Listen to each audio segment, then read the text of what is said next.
When we watch a show like Law and Order, we're drawn into the cases, the courtroom clashes, the gritty realism, but rarely do we stop to think about the people behind the performances.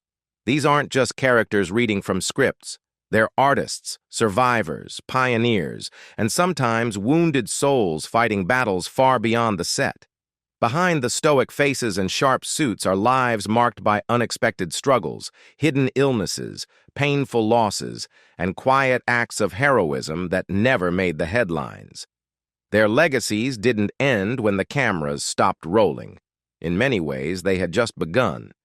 Today, we look back at 12 unforgettable performers who gave Law and Order its heart and soul, and whose departures left a lasting void in both the show's world and our own. Jerry Orbach as Lenny Briscoe. To countless viewers, Jerry Orbach didn't just portray a New York City detective, he embodied the very essence of the city. As Detective Lenny Briscoe on Law & Order from 1992 until 2004, Orbach crafted a character that was world-weary, yet fiercely committed, blending dry wit with quiet moral strength. Briscoe's battles, struggles with alcohol, family estrangement, and emotional trauma resonated with fans not just for their realism, but because Orbach infused them with deep humanity. You believed Briscoe because you believed him. But Jerry Orbach's rise to television icon came only after decades as a celebrated figure in American theater. Born on October 20th, 1935 in the Bronx and raised in a working-class family, Orbach trained at Northwestern University and the Actors Studio. He made his Broadway debut in the late 1950s and soon originated legendary roles such as El Gallo in The Fantastics and Billy Flynn in Chicago. His voice, rich and expressive, became unforgettable to children around the world as Lumiere in Disney's Beauty and the Beast, where he sang the show-stopping Be Our Guest.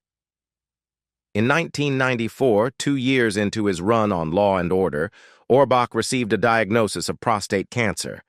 Rather than stepping away from the role, he chose to keep his condition private, working through his treatments while continuing to deliver powerful performances on screen. Colleagues described his professionalism as unwavering, even during the most physically taxing days. He never wanted sympathy or attention. He simply wanted to work. Orbach had been married to Broadway dancer Elaine Cancilla since 1979, and she remained by his side through every stage of his health journey. His 2 sons, Tony and Chris, carried forward his creative legacy.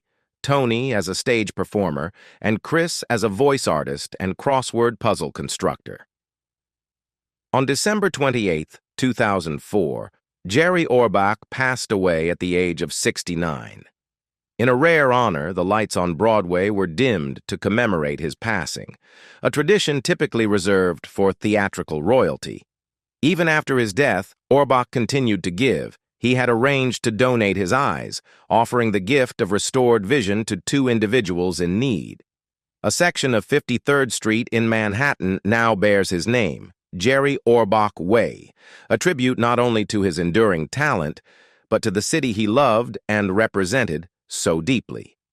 Richard Belzer as John Munch. Richard Belzer wasn't just portraying Detective John Munch, he was channeling a version of himself. Known for his dry wit, intellectual defiance, and signature trench coat, Munch quickly became one of the most unique and enduring figures in crime television. First introduced in Homicide, Life on the Street, the character crossed over into Law and Order, Special Victims Unit, where Belzer played him for over 300 episodes across 16 years. With his encyclopedic memory, sarcastic quips, and unwavering distrust of authority, Munch was both comic relief and moral compass, a rare balance only Belzer could master. Born on August 4, 1944, in Bridgeport, Connecticut, Richard J. Belzer had anything but a smooth path to stardom. After being expelled from Dean Junior College, he bounced between jobs before finding his stride in stand-up comedy. His sharp intelligence and natural skepticism led to appearances on early seasons of Saturday Night Live and The Tonight Show, where his cerebral, politically charged routines caught attention. But in 1985, a notorious incident nearly ended his career and his life. While guest hosting a talk show, he invited professional wrestler Hulk Hogan to demonstrate a hold. Hogan applied it too aggressively, rendering Belzer briefly unconscious. He fell, struck his head, and required hospitalization. The resulting legal settlement allowed Belzer to purchase a home in the south of France, his beloved Chez Hogan. Off-screen, Belzer's life was marked by moments of profound personal difficulty. His father passed away in the late 1960s, and many years later, his brother Leonard also died in a similar manner. These losses deeply affected Belzer, but he channeled his pain into purpose.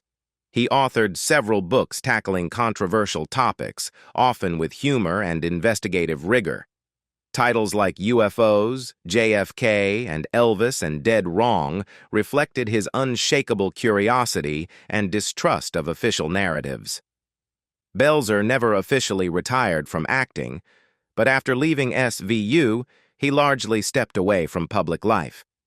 He relocated full-time to Bosow, a quiet village in southern France, where he lived with his wife, actress Harley McBride. On February 19, 2023, Richard Belzer passed away at the age of 78 from complications related to circulatory and respiratory issues. His legacy extends beyond his television roles. He was one of the few actors to play the same character across multiple franchises: Homicide, Law and Order, The X-Files, and even Arrested Development. Tributes poured in from friends and co-stars, including Ice-T, Mariska Hargitay, and producer Dick Wolf, all of whom remembered a fiercely loyal friend with a brilliant mind and a razor-sharp tongue. Richard Belzer wasn't just part of the Law and Order universe. He helped define it. Stephen Hill as Adam Schiff. To longtime viewers of Law and Order, Stephen Hill's portrayal of District Attorney Adam Schiff was more than just a recurring character. It was the foundation of the show's moral core. From the pilot episode through 10 years of storylines, Schiff stood as the quiet force behind the legal machine. While others debated strategies or bent the rules, Schiff embodied a higher standard, advocating for justice not just in practice, but in principle. His soft-spoken authority, deep pauses, and sharp intellect gave weight to every scene he entered. Unlike other portrayals of attorneys on television, Hill's Schiff wasn't interested in theatrics.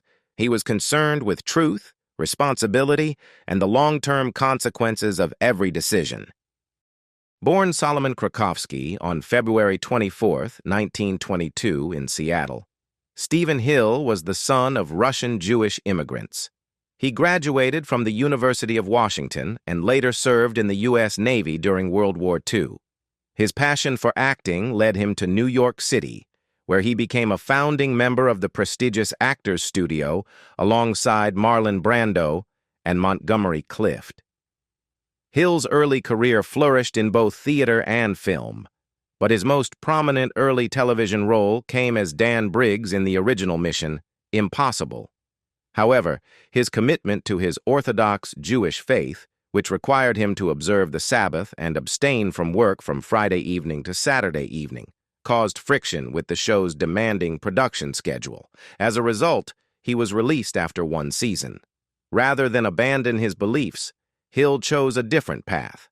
He left Hollywood at the height of his career and moved with his family to Rockland County, New York, where he lived in a close-knit religious community. During this time, he focused on real estate and religious study, disappearing from the public eye for more than a decade. Hill gradually returned to acting in the late 1970s and early 1980s, often portraying complex authority figures in films such as Yentl, The Firm, and Running on Empty. But it was Law and Order that brought him back into the spotlight in a major way. As Adam Schiff, he appeared in 229 episodes, earning 2 Primetime Emmy nominations and the admiration of his peers. His character's blend of legal pragmatism and quiet conviction was largely inspired by real-life Manhattan District Attorney Robert Morgenthau, a personal friend of Hill's and a fellow New Yorker with a storied reputation for integrity. Hill officially left Law and Order in 2000. While he remained out of the public eye in his later years, his impact on television remained undeniable. On August 23, 2016, Stephen Hill passed away in Manhattan at the age of 94 due to complications from cancer and pneumonia. He left behind a legacy that extended far beyond performance, a reminder that principled living, even in the entertainment industry, can leave a lasting imprint. For generations of viewers and aspiring actors alike, Hill's work as Adam Schiff remains a masterclass in quiet strength and enduring character. Fred Thompson as Arthur Branch. Fred Thompson didn't have to stretch far to portray District Attorney Arthur Branch on Law and Order. He had lived that world. With his commanding baritone, southern inflection, and composed demeanor, Thompson brought authentic legal gravitas to the role from the moment he stepped onto the screen. Branch, a hardline conservative with deep-rooted principles, often found himself at philosophical odds with the younger, more progressive attorneys in his office. But no matter the conflict, his character always stood firm on one thing: respect for the rule of law. What many viewers didn't realize was that Fred Thompson's authority wasn't just great acting, it came from a lifetime of real-world experience. Born on August 19, 1942, in Sheffield, Alabama, and raised in Lawrenceburg, Tennessee, Thompson came from modest beginnings. He worked as a shoe salesman and factory worker before putting himself through college and law school. After earning his law degree from Vanderbilt University, he served as an assistant U.S. attorney and later gained national recognition for his work as minority counsel during the Watergate hearings. It was Thompson who famously asked the question that led to the revelation of President Nixon's secret recording system. Thompson didn't set out to become an actor. His screen career began unexpectedly when he was asked to portray himself in the 1985 film Marie, based on a real-life corruption case he helped prosecute. The performance impressed producers, and acting opportunities followed in projects like The Hunt for Red October and Die Hard 2. Despite his success in Hollywood, Thompson never strayed far from public service. He returned to politics in the 1990s, winning a U.S. Senate seat in Tennessee, where he served for 8 years. In 2002, while grieving the sudden loss of his daughter Betsy from cardiac arrest linked to prescription medication, Thompson joined Law and Order as Arthur Branch. The role gave him a platform to blend his legal experience with performance, bringing a unique texture to the franchise. But even while on television, Thompson remained active in political commentary, hosting a radio program and exploring a presidential run. In 2007, he formally entered the race for the Republican nomination, positioning himself as a steady, constitutionally grounded leader. Though his campaign was short-lived, his public presence left a lasting impression. In 2004, Thompson was diagnosed with non-Hodgkin's lymphoma. He responded with the same steadiness he was known for, undergoing treatment while continuing to act, write, and appear on camera. He openly discussed his condition, offering reassurance to others facing similar diagnoses. Fred Thompson passed away on November 1, 2015, at the age of 73 in Nashville, Tennessee, following a recurrence of lymphoma. He was laid to rest in his hometown of Lawrenceburg, surrounded by the land and community that had shaped him. Paul Sorvino as Phil Serrata. When Paul Sorvino stepped into the role of Sergeant Phil Serrata on Law and Order, he brought with him a quiet authority that grounded the show during a critical period of its early success. Serrata was not the kind of cop who shouted or threw punches. He was thoughtful, measured, and humane, a stabilizing force alongside Chris Noth's more volatile Mike Logan. Though Sorvino only portrayed the character for one season, his performance resonated with viewers for its authenticity and restraint, qualities too rare in televised portrayals of law enforcement. Born on April 13, 1939, in Brooklyn, New York, Paul Anthony Sorvino grew up in a working-class Italian-American household. His father worked in a robe factory. His mother taught piano. Paul initially pursued a career in opera and attended the American Musical and Dramatic Academy, where he trained as a classical singer before ultimately transitioning to acting. That vocal training never left him. His rich baritone remained one of his trademarks throughout his film and stage career. Svino became a household name for his portrayal of imposing, often morally ambiguous characters. Perhaps most famously, he played Paulie Cicero in Martin Scorsese's Goodfellas, a performance that cemented his reputation as Hollywood's go-to figure for complex, old-school authority figures. Yet in real life, Svino was anything but a mobster. He was a poet, sculptor, painter, and gourmet cook who launched his own line of pasta sauces inspired by his mother's Southern Italian recipes. A devout family man, he often spoke about how much he preferred being a father and husband to being a celebrity. He was deeply protective of his children, especially his daughter, Oscar-winning actress Mira Sorvino. When Mira publicly revealed the harassment she endured early in her Hollywood career, Paul famously expressed fierce outrage, saying that had he known at the time, he would have taken serious action to protect her. His comment made headlines not just for its emotion, but because it came from a man whose on-screen toughness was matched by an off-screen sense of justice. In addition to his acting career, Svino battled lifelong health issues, including severe asthma, which nearly derailed his dreams of performing entirely. Determined to help others with similar struggles, he founded the Svino Asthma Foundation to raise awareness and provide resources to patients and families. His passion for music also endured throughout his life. He gave public opera performances and even directed stage productions. Paul Svino passed away on July 25, 2022, at the age of 83, due to natural causes following a long illness. His death marked the loss of a true artist, a man who never let himself be boxed in by typecasting, who saw acting as just one facet of a full, deeply lived life. He was laid to rest at Hollywood Forever Cemetery in Los Angeles, close to many of the stars who helped define classic American cinema. His legacy lives on not just in unforgettable performances, but in the love he gave his family and the dignity he brought to every role he played. Dennis Farina as Joe Fontana. When Dennis Farina joined Law & Order as Detective Joe Fontana, it was more than a casting choice. It was a homecoming. Fontana's flashy suits, old-school swagger, and no-nonsense approach weren't imagined. They were deeply informed by Farina's own 18 years as a decorated officer with the Chicago Police Department. He didn't just act like a cop.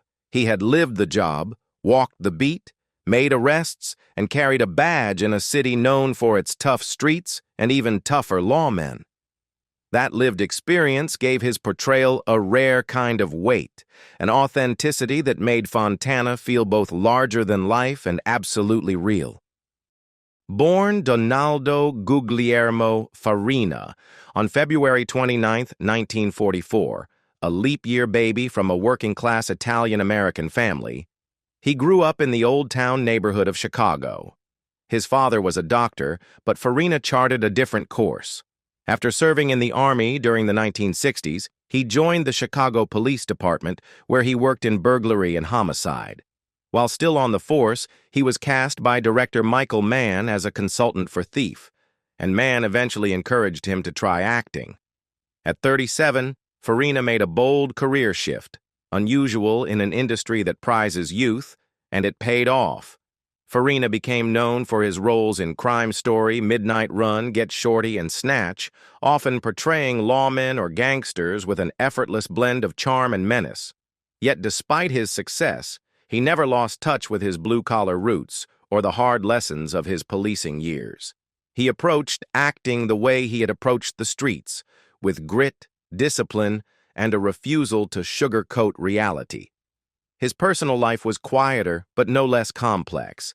He was married for over a decade before divorcing in 1980, raising 3 sons whom he remained close with until the end.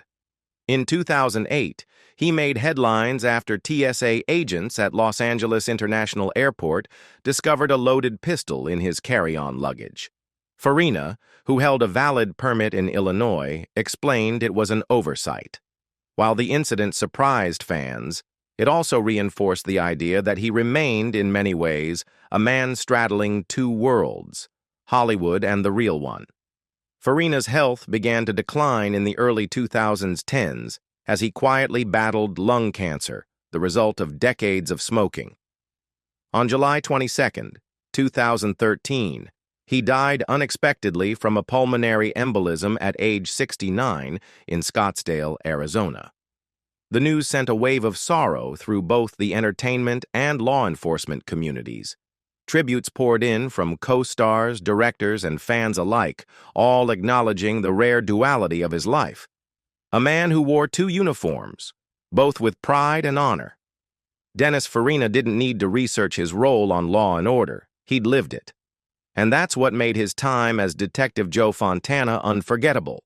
He was, to the end, a storyteller of truth, on the streets and on the screen. James Rebhorn as Charles Garnett. With his composed demeanor and cerebral presence, James Rebhorn was born to play men of the law. As defense attorney Charles Garnett in Law and Order, Rebhorn projected calm professionalism, wielding logic like a scalpel as he defended his clients. His courtroom scenes were understated yet electric, proof that true power doesn't always raise its voice.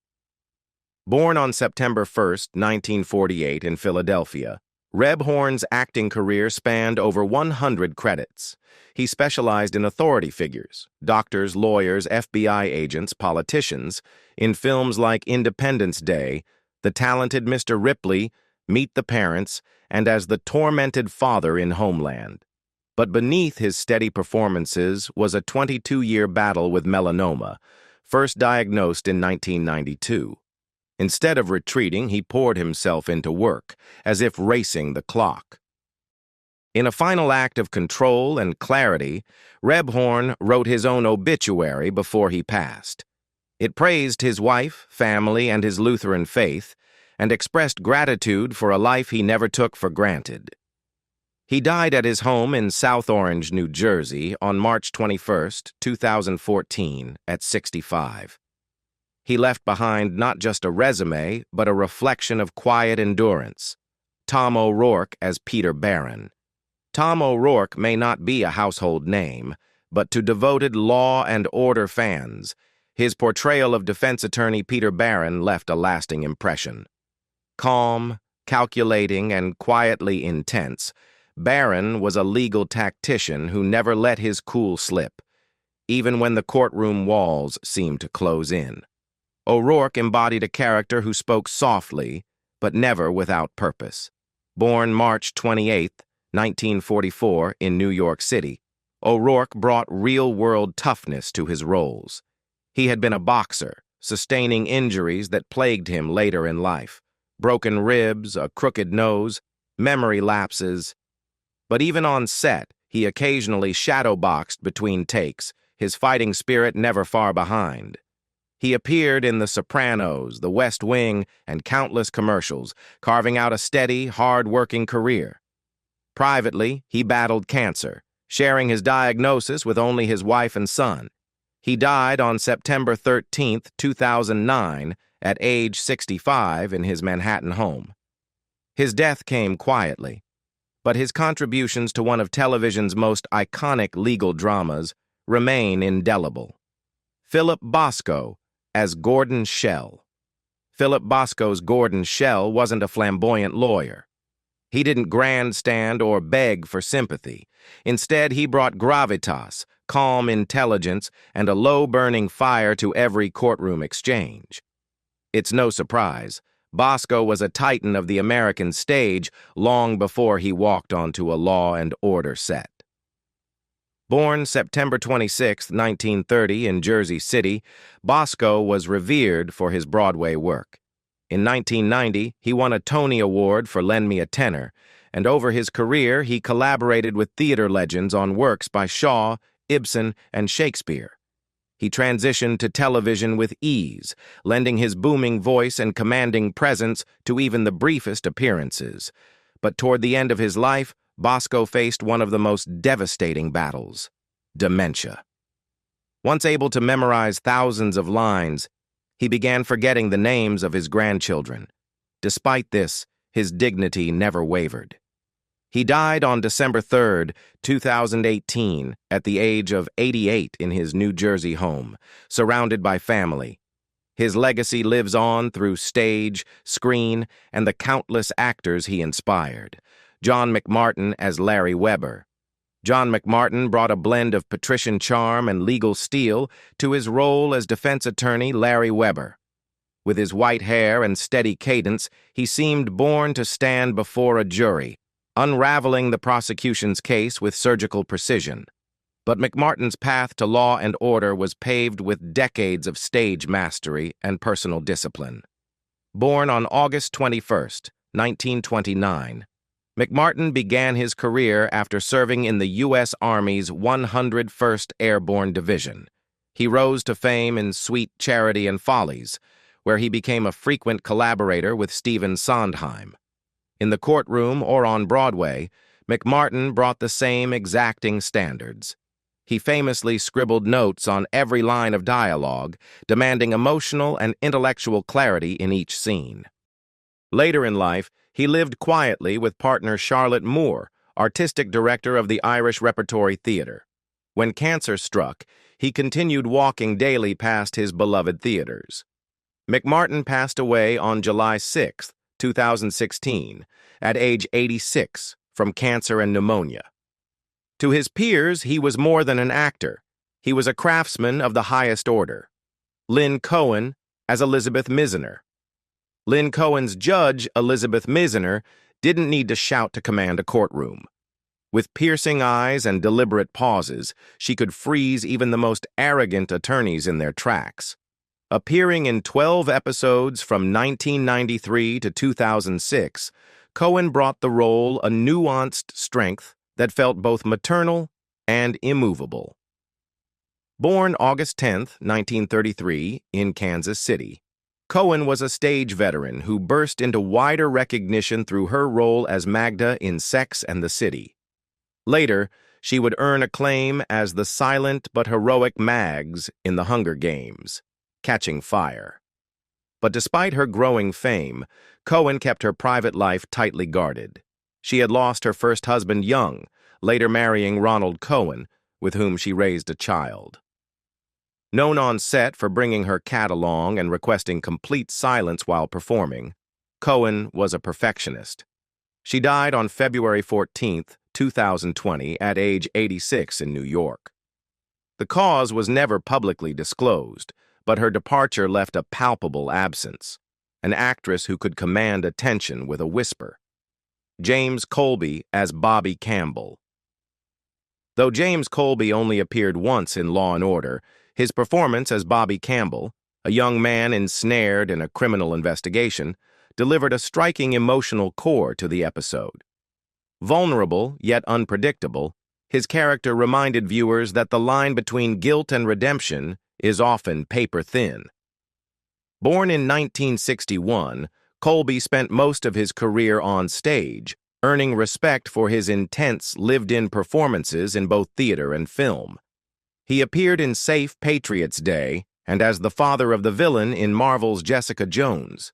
He brought a blue-collar authenticity to every role, one forged in years of off-Broadway sweat and discipline. Colby died on February 23, 2018, at just 56.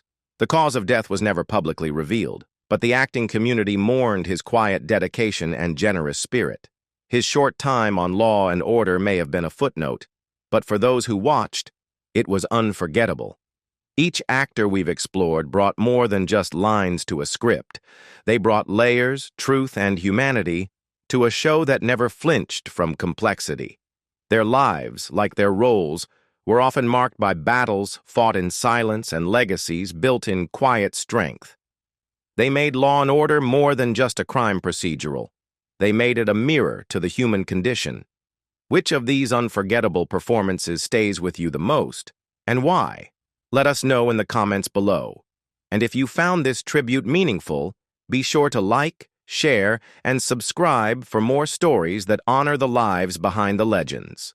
Be sure to like, share, and subscribe for more stories that honor the lives behind the legends.